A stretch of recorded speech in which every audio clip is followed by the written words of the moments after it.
One. Kia ora koutou. My name is Jim Soul and I'm a Kaiako educator with Brainwave Trust Aotearoa. What I'm about to present is from a speech that I gave on a White Ribbon Day event on behalf of Brainwave. The story contained in the speech is a combination of the science that Brainwave shares and the stories of the people I worked alongside in the family violence sector. It is not a happy story. It is written to challenge how we value children and the role of parenting, to shed light on why preventing and addressing the impacts of childhood abuse, neglect and trauma is arguably the greatest contribution we can make for our community. I ask that you push past the fact that it's an old fella talking. Focus on what is being said and imagine a 17-year-old young man who's looking to find his place in the world telling this story. My mum is pregnant with me. My mum and dad live in your street. You'll find it hard to know which house I'm in. You can't tell by my name, my skin colour, my parents' religion or the suburb I live in. Much of the time my mum is afraid of my father. She calls it walking on eggshells. Because of this, she's releasing more cortisol, a stress-related chemical, into my system.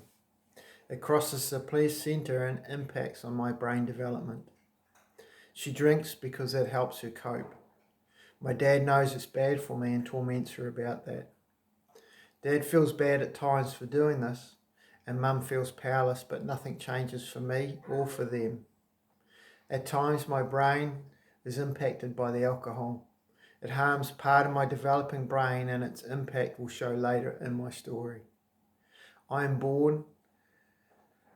I seek out a face that responds with love and kindness, that will quickly respond to my distress because I have limited abilities to let others know what it is worrying me or causing me pain. My mum is depressed. My birth was hard and she is in pain. I feel the tension in her and I cry a lot. I can't settle and Mum struggles to comfort me a lot of the time. Mum's milk does not come in because she is stressed. She feels more depressed and isolated and a failure for having to bottle feed. Dad tried to comfort me, but because he received so little comfort as a child, he doesn't know how to soothe me. He does not understand the importance of warmth, availability and responsiveness. He thinks being tough with me as a baby and a toddler will set me up to handle life. I wish he knew differently. Dad does not like people coming around for some reason, and he makes visits like the plunket nurse and midwife feel uncomfortable. Mum works harder at being happier and brighter when they are around. My brain is growing fast. In my first year of life, it's grown by 72% of its adult weight. I get put in front of the TV a lot and it holds my interest for a while, but it's not growing my brain to connect up. Nothing beats being on the floor with Mum or Dad and moving about, but I don't get a lot of that. I try different techniques to get Mum or Dad to notice and engage with me. I smile, I point, and I make baby sounds. I cry. Crying works the best for getting their attention, but I don't often see, hear, or feel love from them in return. Without realising it, I start the process of trying to turn down my emotional needs because it leaves me hurt when they are not met. I'm on edge a lot of the time, the same as Mum. If Dad is in a good mood, then everything feels kind of fine for now. My stress response is heightened. I'm growing a brain that is focused on survival rather than learning. Like Mum, I start to become watchful and careful. I'm alert to changes in Dad and Mum. Mum is angry a lot of the time or quiet and withdrawn. I study Dad's face. I watch how Dad uses his face with others. He uses it to get what he wants. He laughs about it with me. I'm not sure what I think. I don't like how it makes me and Mum feel. On occasions, Dad hurts Mum. I hear the yelling and the hitting sounds. Mum sobs and Dad tells her it's her fault. My brain shuts down.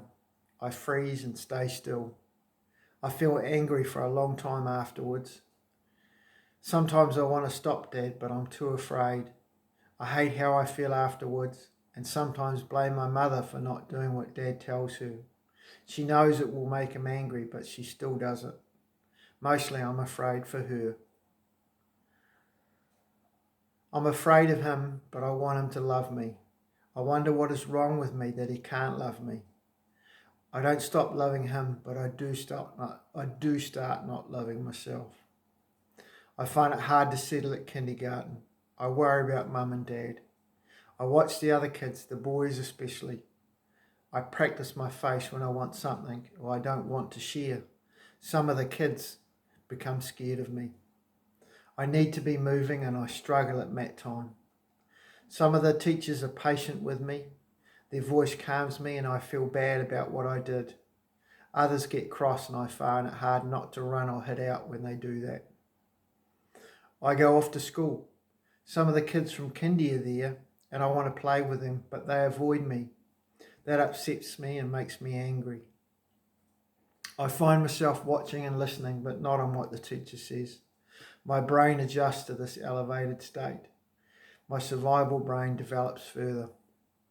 I find learning hard and I don't feel like I belong. I start to feel dumb. I make friends with some of the kids that are like me.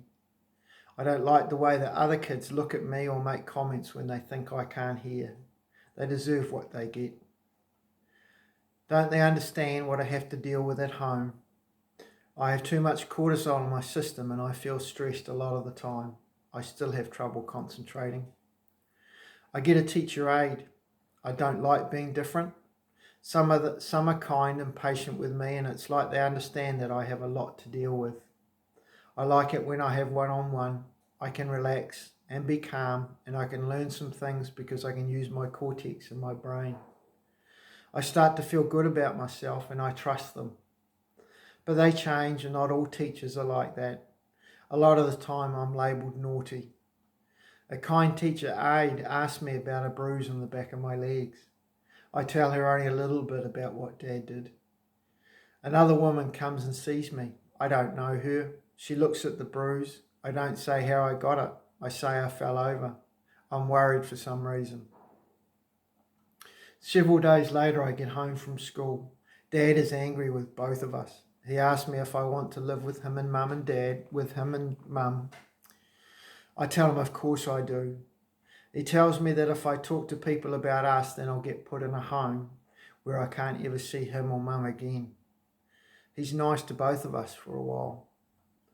It takes me years to realise that many social workers, police officers, teachers and medical people believe that people like me or Mum will just open up to them about our fear and our shame. We struggle to trust anyone. Our world is not safe and we are ashamed. By the time I hit puberty, I've worked out some important things. My home is different to other homes. I don't fit in and I can't keep friends. I need to be in control. I study others and I learn what works so I can get better at the use of fear and manipulation. When it suits, I can be either the bully or the victim. I'm really interested in girls. Some girls treat me nicely. They want to look after me, but I hate it if they look at other boys or talk about other boys. If they're with me, then they're with me, no one else.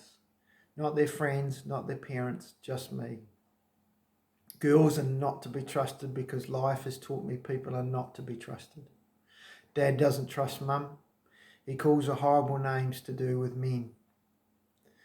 I've had years of pretending I don't need other people to make me feel good. Drinking helps take that pain away.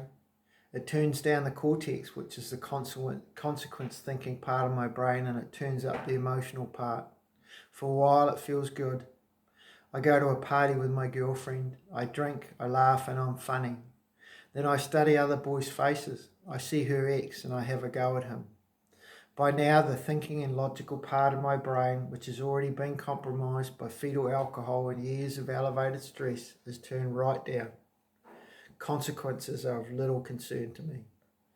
He looks at me, I cross the room and my brain has taken me to my survival fight response. My girlfriend intervenes and we leave the party. She calls me a psycho and yells at me. I'm stressed and angry and can't calm myself like others can. I've always struggled to calm myself. She goes on, her words bite, her facial expressions, her tone of voice and her body language are triggering me like nothing else. I know how to get control. I become my father. I get arrested. The next day I appear before a judge. Mum is in court with me. The judge talks about the road my life is taking. I don't know it then, but there are heaps of signs through my life that indicated I'd probably end up on this road. The adults in my life have had a big part to play in that. Growing up, I have no idea they are road signs and how they impact on my life so much, the pain I feel and the pain that I will likely inflict on others. I ask that you learn to recognise the road signs and help the infants and children like me. We did not choose this life.